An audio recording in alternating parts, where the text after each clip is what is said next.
Hello everyone, welcome back to learning fundamentals of English grammar. Good morning, this is Dr. R.S. Maurya on day 7 of the preposition. So guys, आपको आज हम बताएंगे कि preposition को कैसे हम check करते हैं कि क्या गलती हुई है। तो एक ये बहुत ही इम्पोर्टेंट चैप्टर है और ये सारे जो अभी तक पढ़े हैं उन सारे चैप्टर्स में ये सबसे इम्पोर्टेंट है, in the sense that it is very much important from the competition point of view, from the examination point of view. So let's have look at it. तो सबसे पहले हम देखेंगे कि ये जो वर्ब्स हैं, कुछ वर्ब्स हैं उनके पहले जो है उनके बाद में प्रीपोजिशन का प्रयोग नहीं होता. यूजुअली हम लोग कर देते हैं, जैसे tell, order, advice, ask, request, suggest. इनके बाद जो है टू का प्रयोग नहीं होता. जैसे ही रिक्वेस्टेड टू मी गलत है, he requested to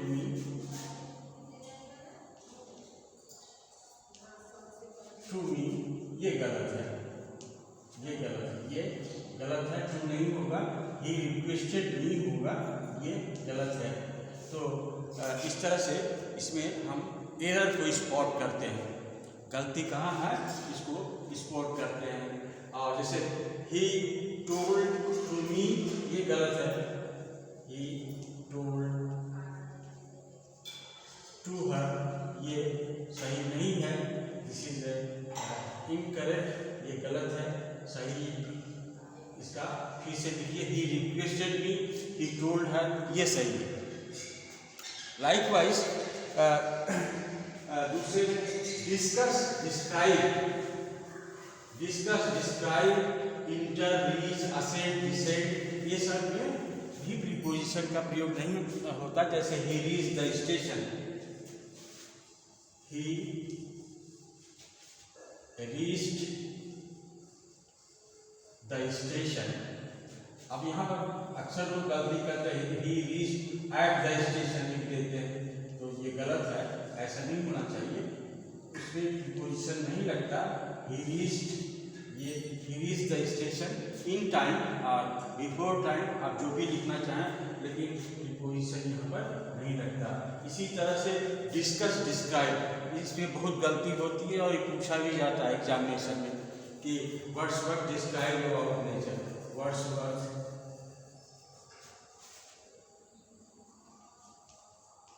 describe about nature, ये गलत है.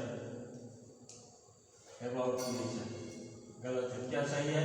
वर्ड्सवर्थ डिस्क्राइब नेचर होता है, इसके बाद जो प्रीपोजिशन नहीं लगता, इसमें प्रीपोजिशन नहीं लगेगा. और he was discussing on something, ये भी गलत है. ही वॉज डिस्कसिंग के बाद जो है कोई प्रीपोजिशन नहीं लगता. और असेंड, डिसेंड, जैसे ही असेंडेड ऑन द थ्रोन नहीं होता, ही असेंडेड द थ्रोन होता. गद्दी कर बैठा, ऑन का प्रयोग कर दे तो ये सही नहीं है. तो ये इस तरह की गलती है. और देखते हैं किस तरह की गलती हो सकती है. तो हाँ,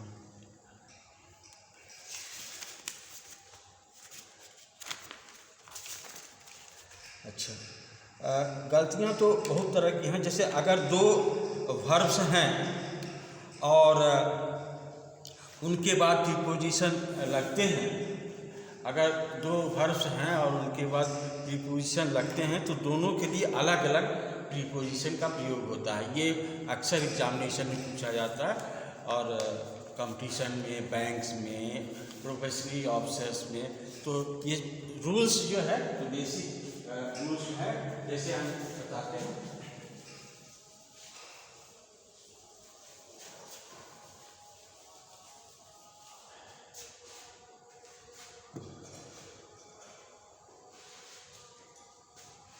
जैसे she has been thinking and looking for you. She has been thinking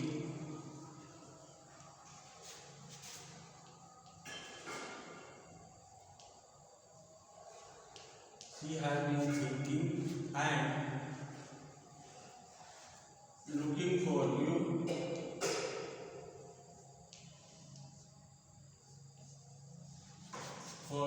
all day. ये सेंटेंस है। अब आपको इसमें एयर ढूंढना है, गलती कहाँ हो सकती है तो आपको ढूंढना है। तो आपको ये देखना पड़ेगा कि सी हैज बीन थिंकिंग, ये है वर्ब, और लुकिंग के बाद तो फॉर लग गया, लेकिन थिंकिंग के बाद तो कुछ नहीं लगा। तो थिंकिंग के साथ जो प्रीपोजिशन लगेगा वो होना चाहिए अबाउट। ये नहीं लगा है, सब में अलग अलग प्रीपोजिशन लगेगा। तो इसका सही होगा she has been thinking about and looking for you all day. She has been thinking about and looking for you all day, ये सही है। तो अगर दो वर्ब हैं और एक में प्रीपोजिशन लगा है, दूसरे में छुटा हुआ है और उसमें प्रीपोजिशन लगना चाहिए उसके मुताबिक, तो आप उसको लगाइए, ये गलती हो सकती है। जैसे अब अभी बताया कि कुछ में जो है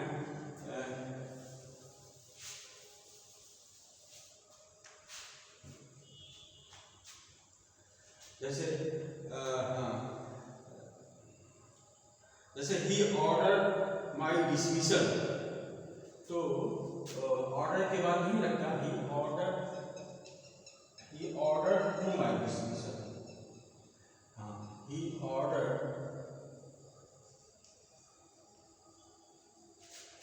टू माई डिसमिसल।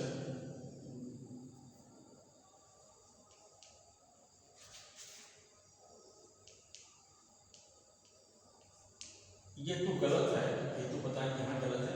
इसको दूसरे ढंग से आप लिख सकते हो कि he gave orders for my dismissal. He gave orders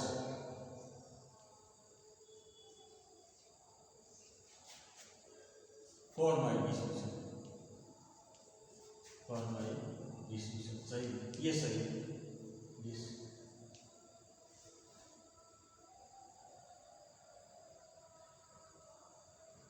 dismissal, ये सही। शी गेव ऑर्डर, ऑर्डर्स होता है, आदेश, ऑर्डर्स फॉर माय डिसमिसल। इसी तरह से और भी होता है, जैसे अब आपको ये जानना चाहिए कि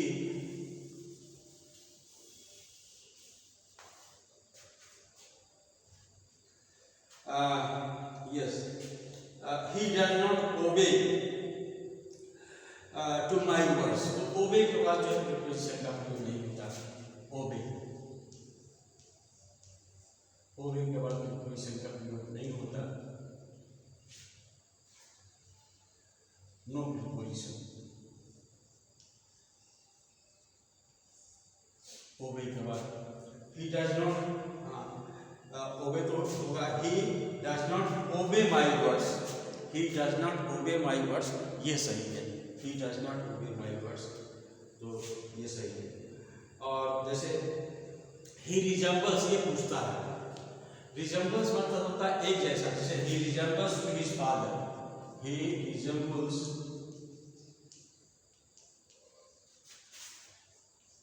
to his father, वो अपने पिता जैसे लगता है। तो इसमें जो है ये to का प्रयोग नहीं होगा, इसमें भी प्रीपोजिशन का प्रयोग नहीं होता। he resembles his father, ये सही है। he resembles his father। अच्छा, he tried with his work, गलत है। tried हुआ नहीं लगता, he tried his work, yes है। he was angry upon me, ये गलत है। अब देखिए कहीं कहीं लगता है, कहीं कहीं उसके जगह दूसरा प्रीपोजिशन, जैसे ही इज एंग्री अपॉन, तो क्या होता है एंग्री विथ होता है। ही is angry with me, he is अगर दिया है angry upon, he is angry upon मी, तो ये गलत हुआ।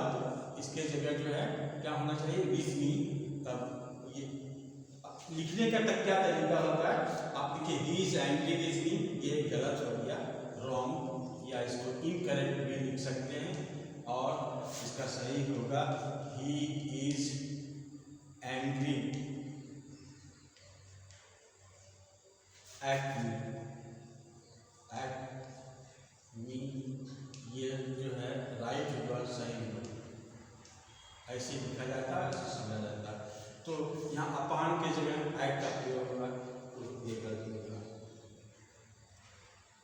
नो, अपान में बीच का प्रयोग हो सकता है, एंग्री ऑन सर्टेन रिमार्क्स होता है, तो sorry, he is angry with me होना चाहिए, he is angry with me. Upon के जगह he is angry with me at something, he is angry with me at something। जैसे किसी पर, किसी रिमार्क्स पर एंग्री होने पर एट लगता है, तो लेकिन व्यक्ति के साथ जो है विथ का प्रयोग होता है, तो he is angry with me at certain thing, यहाँ ये he is angry with me, not upon me। और यस, अच्छा, कंप्लेंट अपान मी ये गलत है, कंप्लेंट के साथ जो है अगेंस्ट का प्रयोग होता है, ही कंप्लेंट अगेंस्ट मी सही है, ही कंप्लेंट। तो इस तरह से आप बहुत से मिस्टेक्स को आप ढूंढ सकते हैं। अच्छा,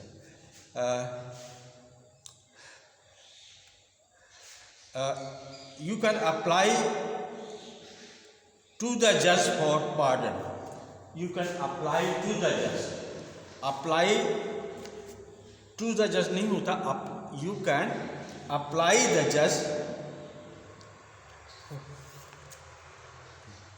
हाँ छूटा हुआ इसमें, इसे छूटा हुआ है, यू कैन अप्लाई द जज फॉर पार्डन, ये गलत है, यू कैन अप्लाई द जज, जज को अप्लाई नहीं किया जाता, सही गलत ऐसे लिखा जाता है, सही ऐसे लिखा जाता है। जैसे अगर आपको लिखना है तो you can apply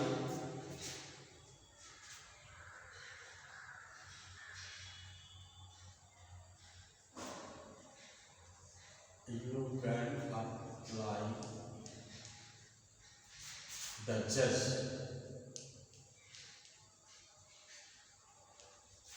for pardon, pardon मतलब होता है क्षमा के लिए, क्षमा के लिए जज से प्रार्थना करना या अप्लाई करना, तो ये गलत है, this is incorrect. The correct of it is you can apply to the जज, अप्लाई टू द जज सही है, ये सही है, अप्लाई टू द जज ये सही है, you can apply to the जज ये सही है। और आगे बढ़ते हैं, जैसे I hope you will assist to me, ये गलत है, असिस्ट मी, असिस्ट के बाद जो है नहीं लगता, असिस्ट के बाद कोई भी पोजीशन नहीं लगता, असिस्ट टू मी नहीं होता, यू कैन असिस्ट मी होता है। फिर अच्छा, you have signed to that contract, तो ये भी गलत है, यू हैव साइंड के बाद प्रीपोजिशन का प्रयोग नहीं होता, you have signed to the contract, have you signed to the contract, have you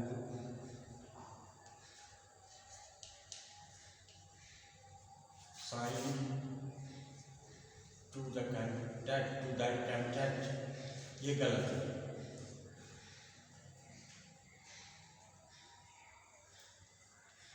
ये गलत है, साइंड के बाद कभी भी प्रीपोजिशन का नहीं लगता। आई साइंड द लेटर, मैंने लेटर पर साइन किया, I signed the register, attendance register, not the signed on the register होता है। ये भी बहुत पूछा जाता है हर जगह, अक्सर इन्हीं सब में से पूछा जाता है कंपटीशन में, जो मैं बता रहा हूँ particularly. This is very interesting and very important lecture that you should take care.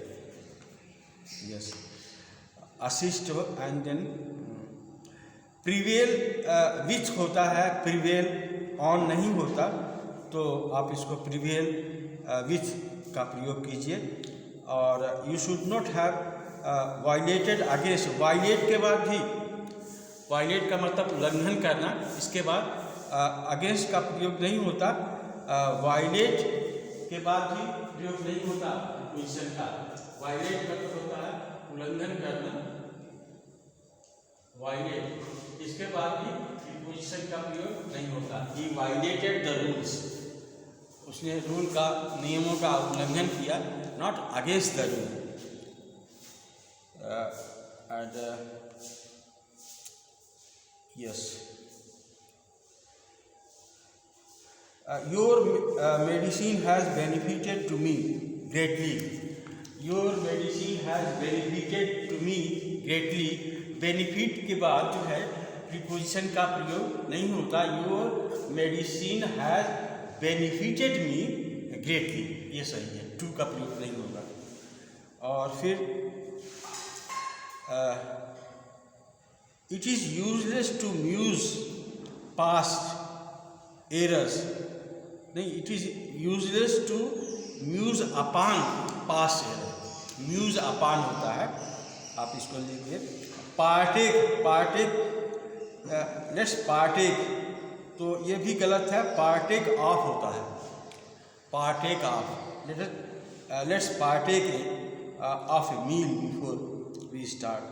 तो we can see this is a, अच्छा, another type of error we come here to see. उसमें जिरंड जो के बाद वो जिरंड हो जाता है, प्रीपोजिशन के बाद ऑब्जेक्ट,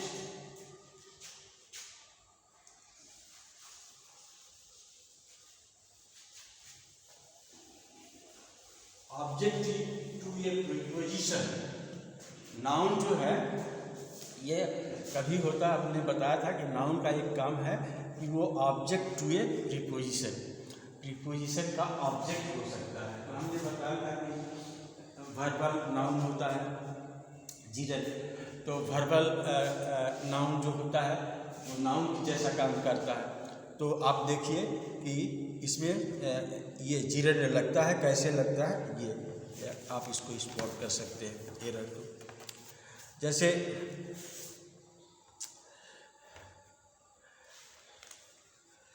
जैसे यस, ये सब लिख लीजिए। जैसे averse,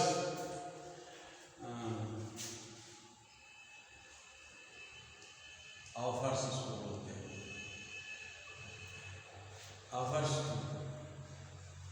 to smoking, averse to अगर स्मोक लिखा है तो ये हो जाएगा आवर्स टू स्मोकिंग। ये गलत है, ये गलत है, इसका सही होगा smoking. Averse to smoking, averse मतलब होता है खिलाफ, या जिसको कहते हैं कि अच्छा न लगना, अच्छा नहीं लगता। अवर्स टू स्मोकिंग के मतलब इज नॉट लाइकिंग, अवर्स मतलब नॉट लाइकिंग टू स्मोक, तो अवर्स टू स्मोकिंग होता है, टू स्मोक गलत है। अच्छा, जैसे दीवार, दीवार के बाद जो है दीवार की, दीवार का मतलब हटाया गया, दीवार के बाद फ्रॉम लगेगा, फ्रॉम,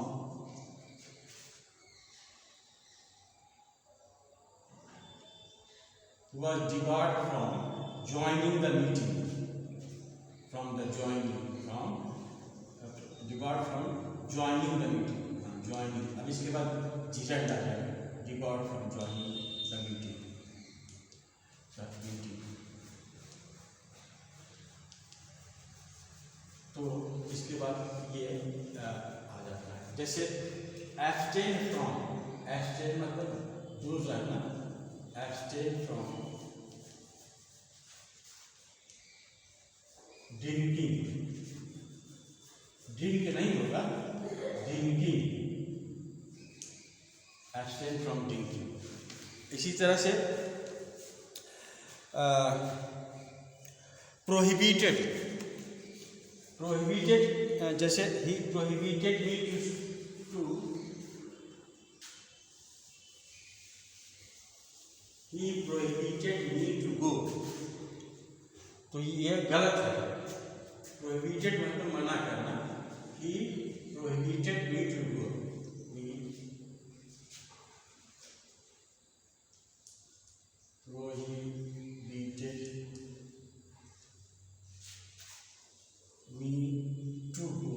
ये गलत है। इसका सही होगा prohibited me from going,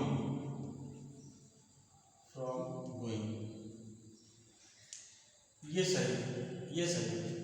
prohibited me from going there, ये सही है। इसी तरह से जैसे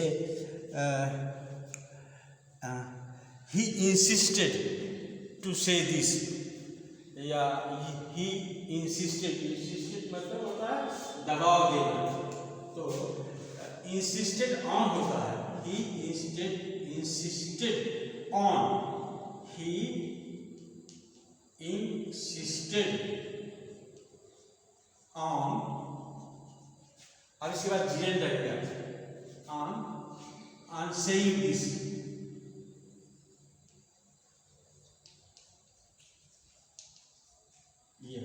ये सही है।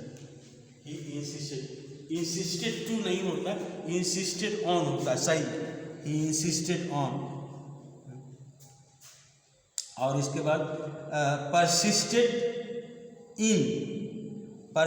इन होता है। परसिस्टेड मतलब होता है दबाव देना, परसिस्टेड, इंसिस्टेड परसिस्टेड दोनों होता है। जैसे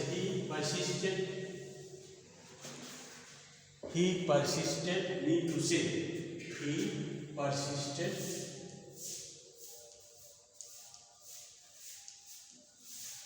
me to say, तो ये गलत है। सही क्या होगा, he persisted me on saying, ये सही है, ये गलत है। he persisted me on saying, on से। तो हम देखते हैं कि इस तरह से, अच्छा इस तरह से जो है कुछ ऐसे प्रीपोजिशन होते हैं जिसमें जीरेंड लगता है, क्योंकि वो नाउन के रूप में आना चाहता है, तो प्रीपोजिशन टू ऑब्जेक्ट प्रीपोजिशन।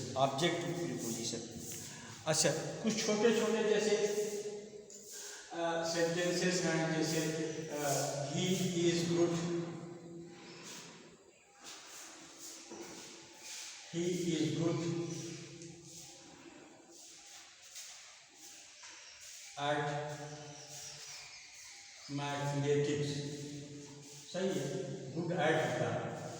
और bad in geography,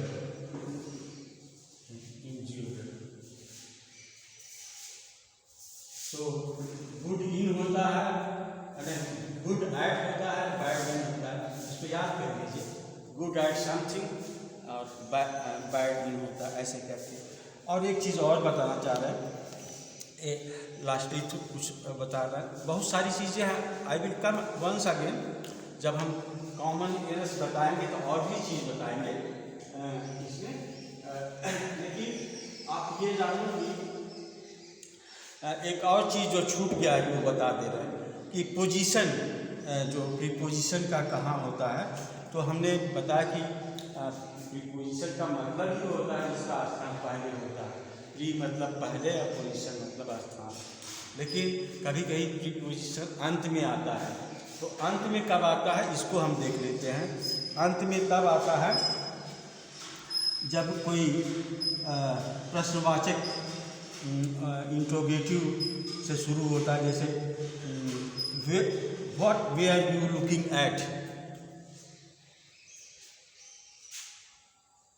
what way are you looking eight.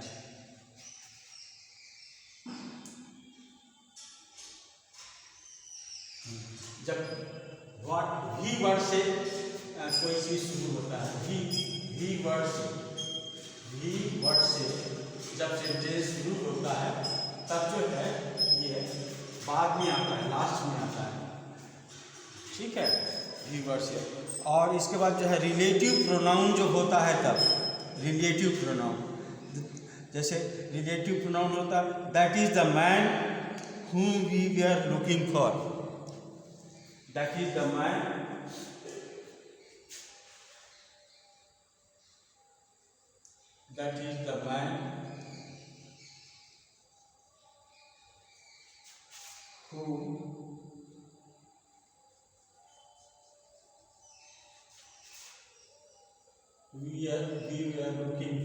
we were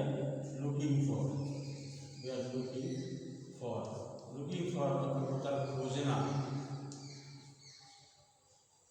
तो ये जो है यहाँ पे प्रीपोजिशन लास्ट में आ रहा है, लास्ट में प्रीपोजिशन लास्ट में, जब रिलेटिव प्रोनाउन होता है तब। और जब रिलेटिव प्रोनाउन अंडरस्टूड होता है तब पर भी आता है। जब रिलेटिव प्रोनाउन अंडरस्टूड होना, ये कैसा होता है देखो, कभी कभी रिलेटिव प्रोनाउन जो लिखा नहीं जाता लेकिन समझा जाता है, वही है। जैसे उदाहरण आपको देते हैं कि रिलेटिव प्रोनाउन कहाँ अंडरस्टूड है, जैसे दिस इज द मैन।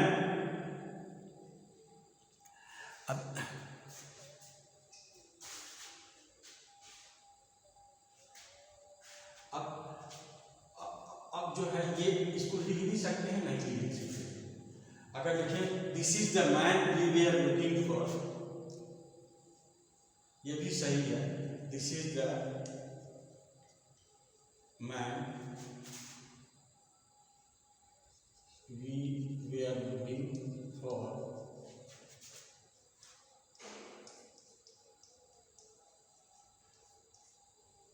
तो ये चीज हुम जो है ये अंडरस्टूड है, ये नहीं लिखा जाता है, ये समझा जाता है कि ये वहाँ पर होगा। तो sometimes we don't write and इसमें इसके लिए वो इंट्रोगेटिव जो है बाद में रखे जाते हैं। तो these are the some main points I wanted to tell you in the series of teaching the preposition. Today we are on day 7, so 7 days have been covered and I tried my best to give the best I can, लेकिन अभी और भी जानने की ज़रूरत है और हम आएंगे दूसरे बार। This is the fundamentals, but when we come to micro teaching I will be coming one by one. तो guys, this is all for today. Hope you are enjoying my teaching. तो आप सब्सक्राइब कीजिए और share कीजिए और जो है और ताकि रोज़ आपको नया वीडियो मिल सके।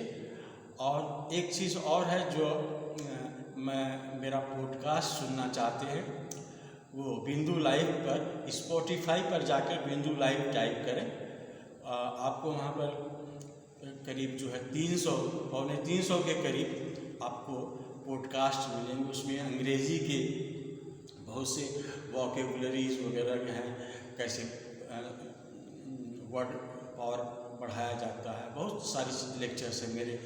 और उसमें करीब 60 लेक्चर्स हैं। वो मेकिंग ऑफ एन IAS बहुत अच्छी वो पॉडकास्ट का वो जरिया है, उससे मेरा प्लान है। तो आप उसमें भी जा कर के आप हमको खोज सकते हैं और पढ़ सकते हैं, उसमें भी आपकी इंग्लिश रिच हो जाएगी।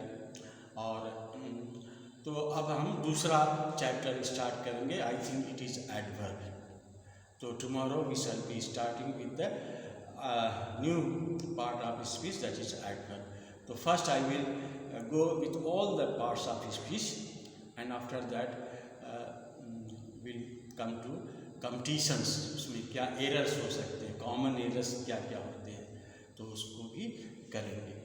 तो that's all for today, thank you.